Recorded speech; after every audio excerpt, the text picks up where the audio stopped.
There is a girl on his floor who wants to talk to him. He moves to the attic. His best friend is at MIT building a life and does not even know his name. The girl he loves is happy, with someone else, and he watches from a distance. Peter Parker has every reason to let people in, and he pushes every single one of them away. On purpose. Spider-Man Brand New Day just dropped, and underneath all the action and the mutating powers, there is a psychology story most people are going to walk right past. This is not about the villain. This is about why someone who desperately needs connection keeps choosing isolation instead. And if you have ever pushed someone away to protect them, or yourself, this one is going to hit differently. Let us break it down. 4 years ago, Dr. Strange cast a spell that erased every memory of Peter Parker from the entire world. His teachers, his neighbors, the city he spent years protecting. Every single person who ever knew him, gone. But here is the part the film really wants you to sit with. Peter had a choice after the spell. He could have walked back into MJ's life the very next day. He could have knocked on Ned's door, shown his face, and started over. He chose not to. Not because he stopped loving them, but because he was terrified of what loving them would eventually cost. He had already lost Aunt May to the life he was living. He was not going to let anyone else get that close and pay that price again. MJ is the most painful part of this entire film. Peter watches her from a distance, literally, tracking her at MIT, watching her laugh, watching her build a new life. And then she gets a new boyfriend. Peter sees them together at a housewarming party. He was standing right there in the same room. She did not know who he was. Psychologically, what Peter is doing has a name. It is called preemptive grief, cutting the connection before it can be cut for you.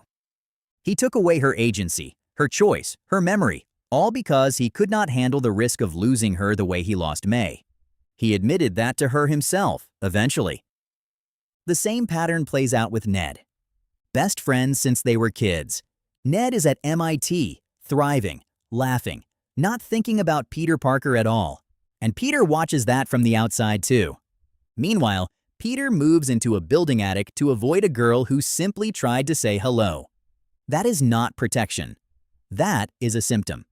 Psychologically, Peter is in active dissociation, separating himself so completely from his own identity that he starts to lose the line between Peter Parker and Spider-Man.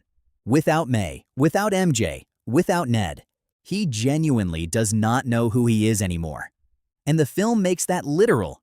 His powers start mutating, becoming uncontrollable, more aggressive, harder to suppress. This is not a coincidence in the story.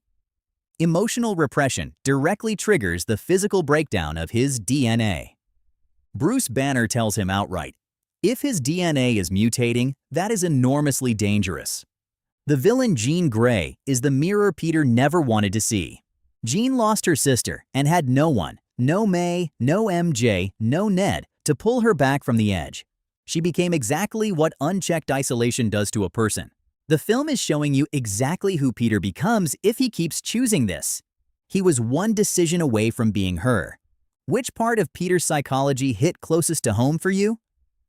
The preemptive grief, the dissociation, or the fear of letting someone in after a real loss? Drop it in the comments. I genuinely want to know. Here is what Brand New Day is actually saying. Peter Parker does not push people away because he is strong enough to protect them. He pushes them away because he is not strong enough to lose them again. That is not a superpower. That is a wound. And the most hopeful moment in the film is not the action sequence or the villain defeat. It is a handshake. Ned and Peter shake hands at the end of the film. Ned does not remember him, but his hands do.